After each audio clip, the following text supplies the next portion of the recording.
Okay, welcome everyone. As you remember, in our previous session, we focused on survey research, so how to design it, conduct it, and interpret it. But today we're going to move one step further into the process of becoming an independent researcher and writing a research proposal. And you may ask, why are we covering this topic now? Well, I thought that because of most of you, the proposal will be the bridge between any coursework you're doing and dissertation. And it's the point where you transform an idea into a structured and rigorous plan that can later become a publishable study. And by the end of this lecture, you should feel confident about what a proposal needs to include, how to structure it, and most importantly, how to write it in a way that serves as the first draft of both your dissertation and a journal article. So think of today as giving you the blueprint for research success. So a research proposal actually serves several purposes. First, it forces you to clarify your research question. What exactly you're asking and why does it matter? So if you don't have a proposal, it will be hard for you to actually finalize that one primary research question and then your secondary research questions, because you might at first have these really good ideas and you have a lot of them. But if you don't actually propose, so what you will study in the specific study, then you can fade off into multiple questions, which will be complicated to put into one study. So this is the time where you can split it up and say, maybe at the end of the day, you will have more studies than just one. Secondly, it demonstrates both significance and feasibility. So reviewers, supervisors, and committees for dissertations want to know, does the study need to be done, and can it realistically be completed with the resources that you have available? Especially if you're going to be involved through a university or any other institution where maybe you work at, they will want to know how much they have to help you, if they have to provide any resources, even financially, or any existing resources the university has, maybe some platforms if you're conducting survey research. So this is why it's important to present and propose your idea. Thirdly, the proposal communicates your methods. It will show that you not only have a good idea, but you also have a plan to carry it out correctly. So you're going to talk about how you're going to execute your study, so what steps you will follow, if it's a survey study, how you're going to develop the questionnaire, what validated instruments you will use, and of course, the most important, data analysis. How are you going to analyze the data, with what statistics, which is also something we've already talked about in previous lectures.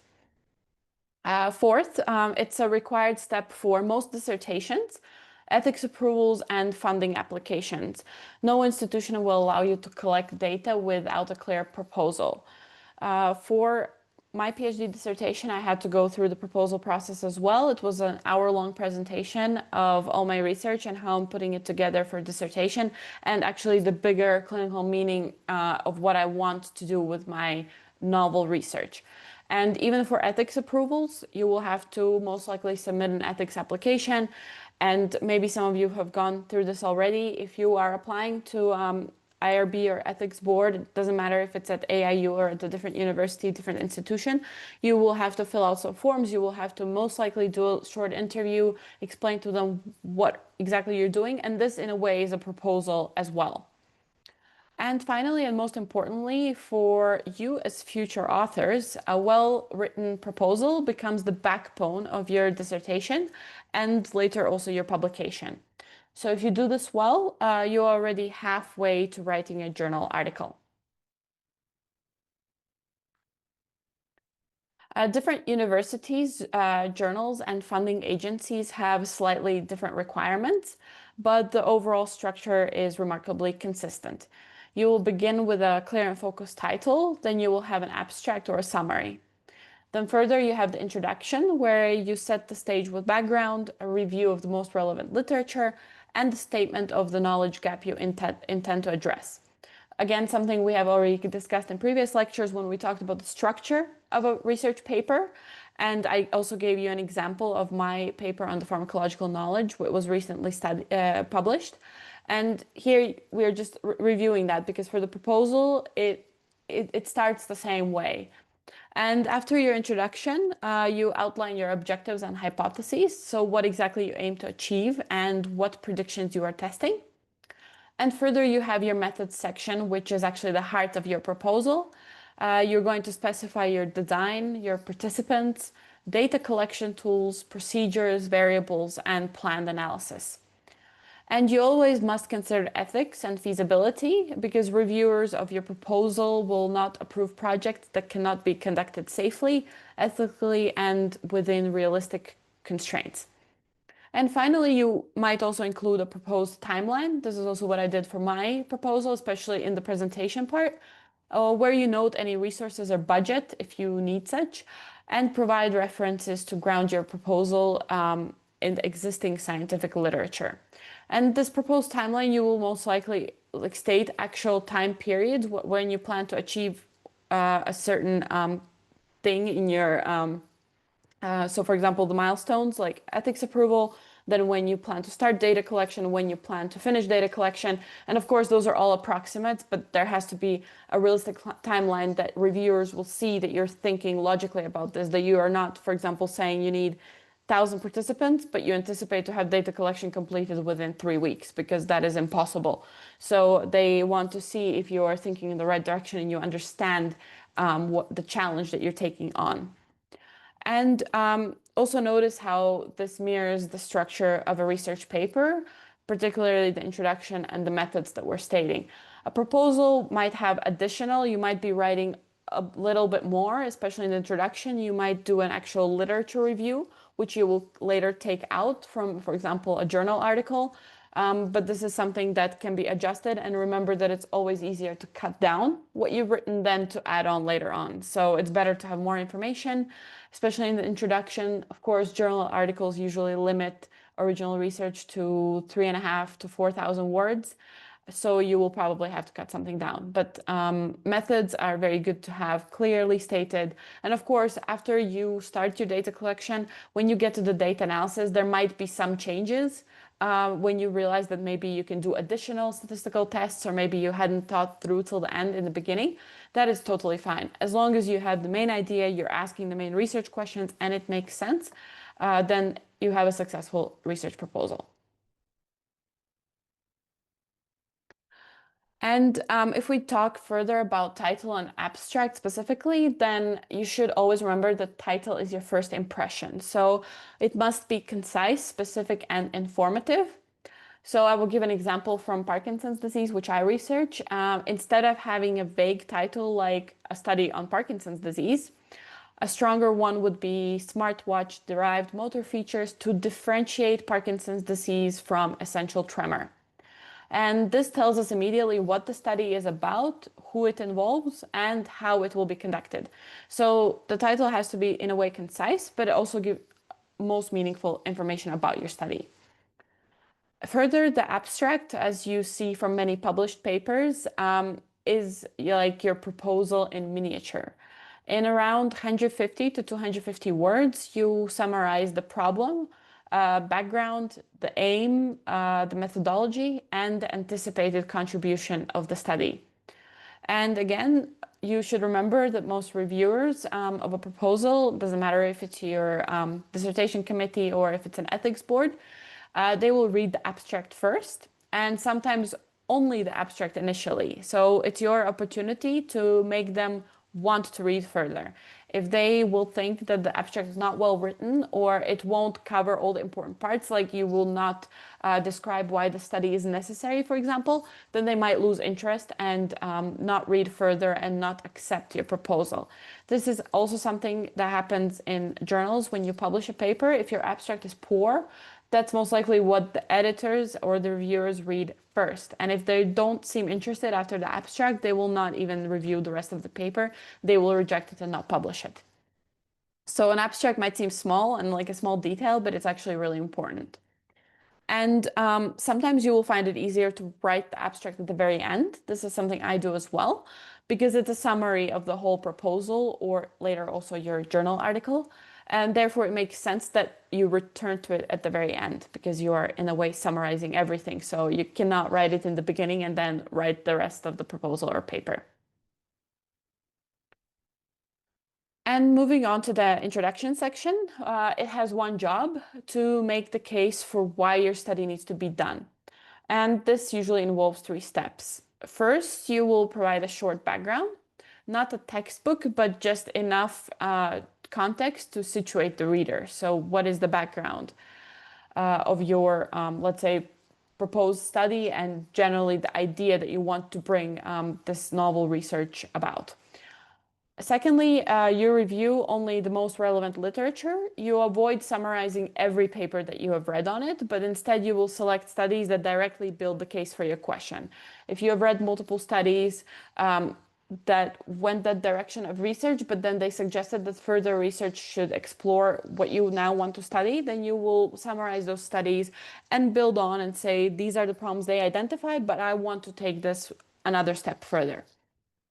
And thirdly, you are identifying the knowledge gap. And this is really crucial because if you can't show what is missing in the literature, then you won't convince anybody that your study actually matters. So the second and third point have to kind of work together. Already, like I said, you are presenting a few studies. Maybe they even mentioned in their discussion section that further something else has to be studied, or from those studies you yourself found a knowledge gap that nobody else has found and studied, and you are presenting this in the last part of your introduction and saying this is why my research actually matters and why I need to do it and publish it. And of course, you also will state your aim, and it would be a well-written aim, and it should feel like the natural next step after the gap has been identified. So you say, I found this knowledge gap, and now I aim to study it. And by the end of the introduction, reviewers should be thinking, yes, this study is needed, and this researcher is the right person to do it. So it's all about writing in a convincing way. And a lot of times, like I said, you might write a lot and you will cut down and you will edit. And the introduction is something that you will even come back after everything's been written and you will still edit it. So it's not, let's say, one-day job. It's most likely sleeping on it and thinking about it and coming back to it after you maybe even do more literature research. Further objectives and hypotheses. These are what bring clarity. Objectives are broad statements. For example, in my case, it would be to investigate whether smartwatch data can differentiate Parkinson's disease from other movement disorders. But hypotheses are specific predictions. So for instance, I would hypothesize that variability in gyroscope signals will significantly distinguish Parkinson's disease patients from those patients with essential tremor. And the key here is alignment, that every hypothesis must be testable with the methodology that you describe. And every analysis in your method should correspond to an objective or hypothesis. And this alignment reassures reviewers that your study is coherent and feasible. So it's really finding the right way to write, but also understanding. So if you came up with a research question that you have a certain hypothesis for, then make sure that you're aligning that knowledge gap and the aim, the objective, the purpose of your study, everything has to be aligned. You cannot state that you have this one knowledge gap, but then your aim will be a little bit different than that. So you have to make sure that even the wording of that aligns. Like a very good example, what students often miss is we want to investigate whether two things correlate.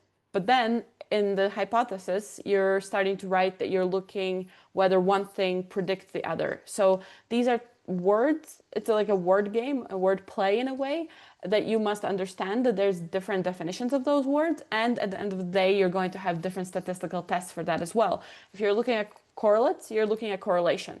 But if you're looking at predictors, it's regression. So this is where you have to be really careful. And a lot of times, again, you might write it all out, but you will realize that you made some sort of mistake. So you will come back and then you will rewrite it based on the fact that you just messed up, let's say, some even just wording. But as you can see, even one word can make a big difference in your data analysis because it will be using different statistical tests. Then we go into the methodology.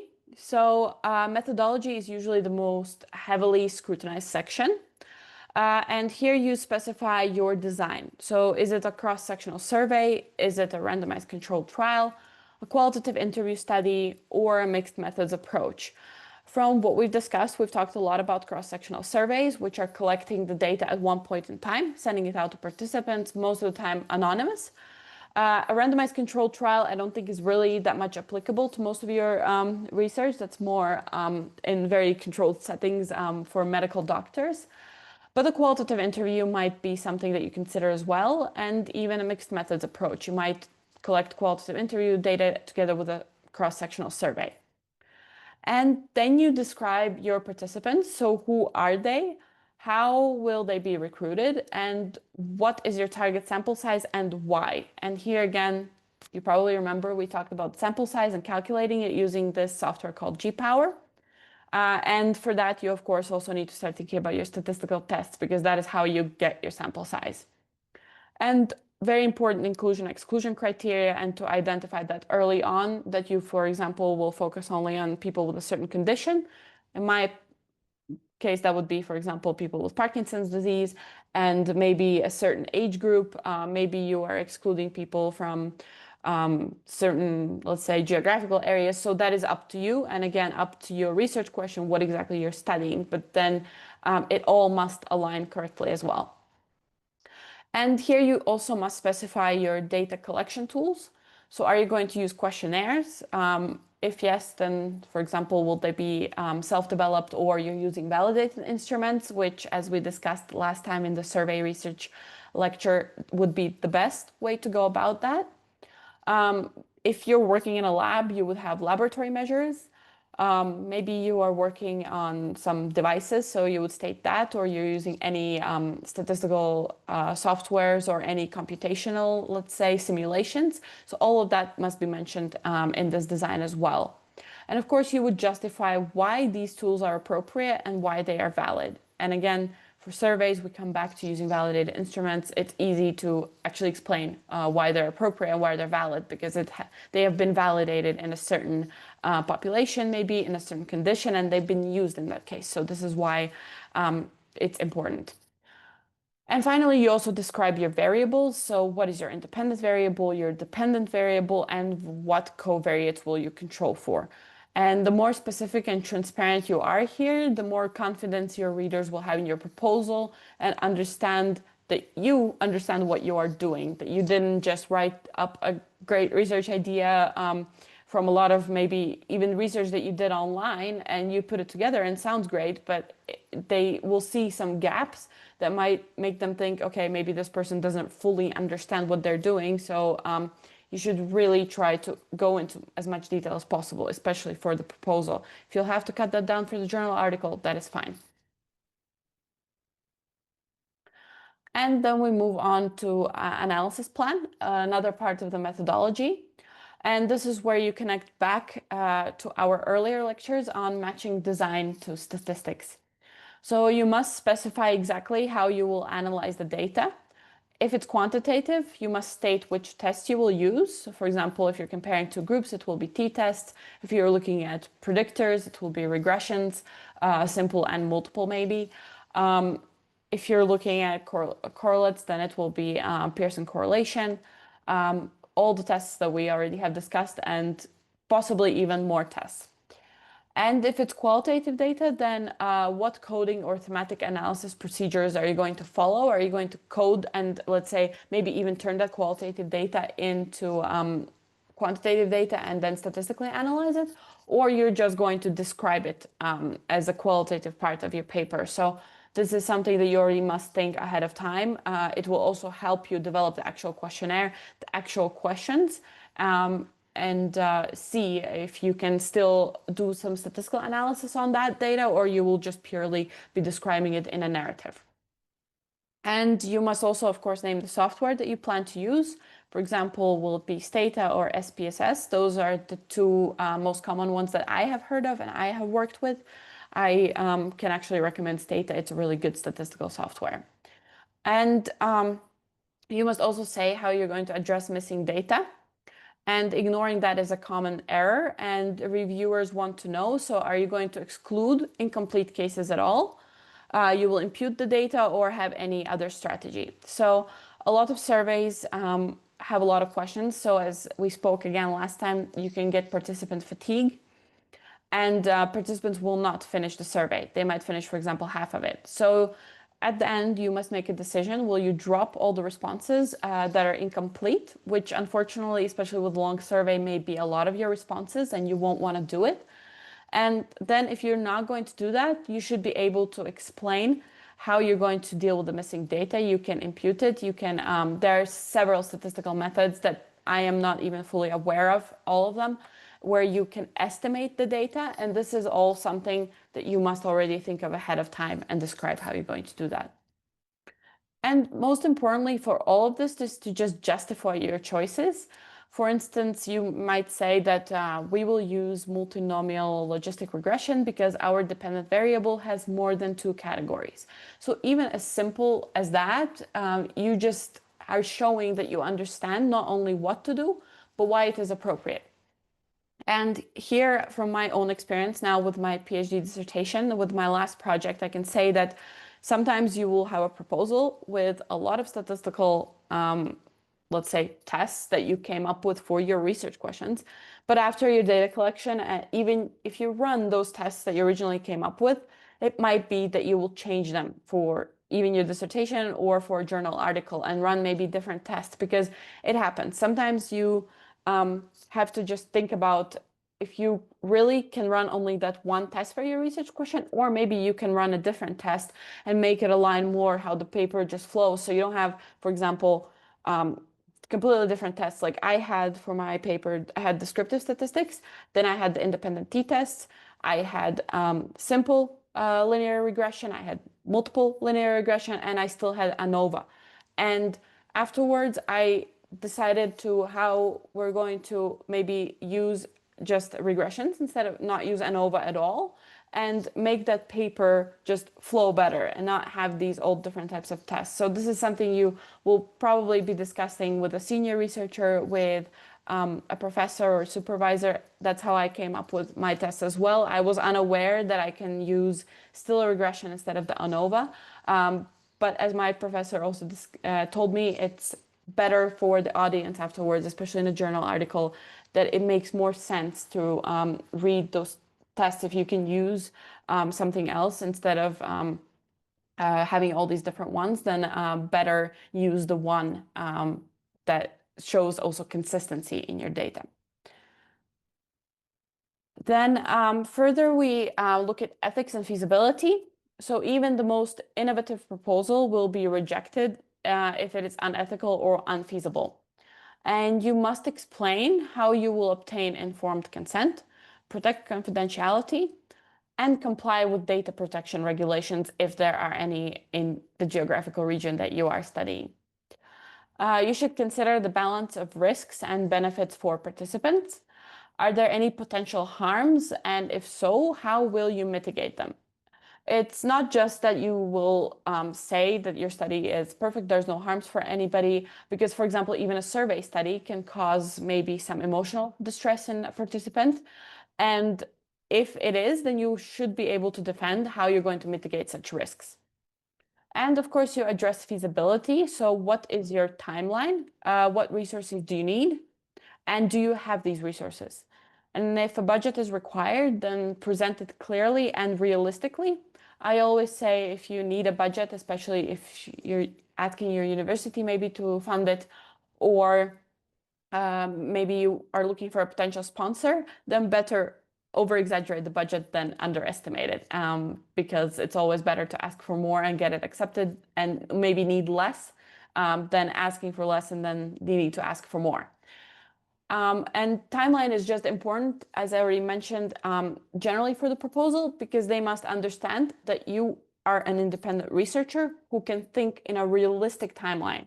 You will never get 1,000 participants in a survey study by recruiting online just via email, let's say social media, in 3 weeks. It's impossible. I needed 120 participants for my study, and it took me 2 months.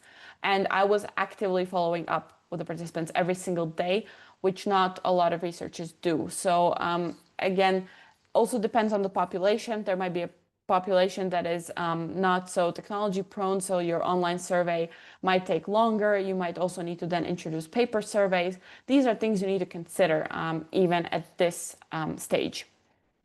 And remember that committees want reassurance that you not only have a good idea, but that you can safely and realistically carry it out. And now we talk about proposal to publication, which I think is very interesting to most of you, especially if you do want to publish. And I encourage you to do so because it can really elevate your not only career, but also just reputation as a researcher. And one of the best reasons to take your proposal seriously is that it becomes the foundation of your journal article. And the introduction and methods that you write now can often be used almost unchanged in your final paper, or as I said, they can just be maybe cut down. And later you will simply add your results and your discussion. This is also what I did with my PhD dissertation. So I had, for my proposal, I had to do the so-called comprehensive exam, which is my written proposal. It was my introduction, my methods, knowledge gap, literature review. And now I'm writing, after the data collection, I'm writing the journal article and the dissertation article. And it's already the foundation. So I could have just copied in the introduction. I cut it down a little bit. I didn't do so much of the literature review part, but the methods almost stay the same. I just had to put in, so how exactly did I recruit the participants, and change the methods from the future tense to the past tense because I've already done it now.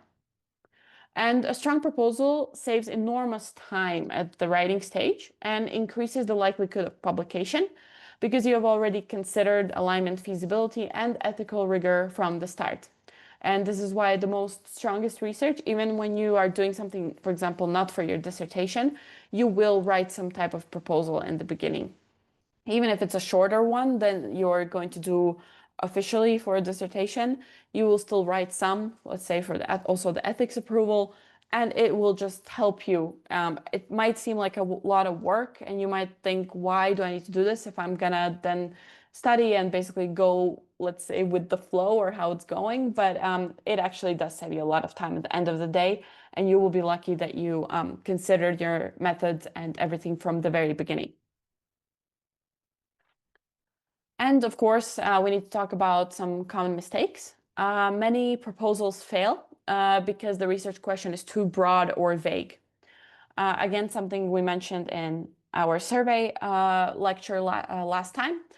And others provide a long literature review, but no clear gap.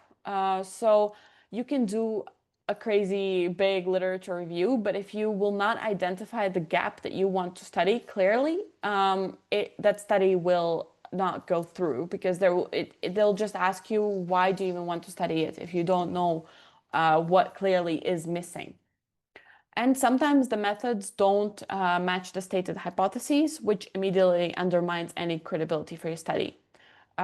Again, like I mentioned, you just need to make sure that you understand which questions you're asking, then which hypothesis you're making on those questions, and then what statistical test will follow that to answer those questions. Another issue a lot of times is over ambition. Reviewers know that graduate students cannot realistically run multi-year, multi-country studies. So you should scale your project to something achievable, especially if it's one of your first research projects that you're doing as a student. And again, I come back to ethics. So finally, you should never neglect ethics. And otherwise, excellent proposal can be rejected outright if ethical safeguards are missing and you're not acknowledging any of, let's say, the ethical problems that your study might bring, no matter as how harmless it might seem. So we also talked about last time how surveys may seem harmless, but realistically, you still need ethics approval because you need to make sure that the participant is aware of what they're answering in the survey, how their data is going to be protected, if it's confidential or not, and also the fact that they're completing it voluntarily and that they have the right to withdraw from the survey at any time. And to conclude, a research proposal is not just a formality. It is your roadmap, which will guide you from an idea to a dissertation and eventually to a publication. So you should write it carefully and you will find the rest of the research journey far smoother. And I would also like to ask you when we open this discussion, so what are generally your research ideas. And if there is any way that I can help you in identifying, maybe breaking down to a research question, I cannot promise I'll do it right now, but this is why I have my email address there. If you ever want to bounce ideas back and forth, some of you have emailed me, and I've been really grateful that you do that, because it's interesting for me as well to see what you guys want to study. And I can take those few minutes and hours of my time to respond and to help you narrow down your research questions and see what ideas you guys have. So yeah, and another takeaway that I would give is to be aware of your potential weak spots. And if you do that early, then it allows you to strengthen them. So that will make the difference between a proposal that struggles and one that will truly shine and be executed into a real research idea and potentially be published. So yeah, feel free to tell me about your research and also any questions that you have for me today. And thank you for joining my lecture today. And I will look forward to you emailing me as well if you have anything further you want to discuss.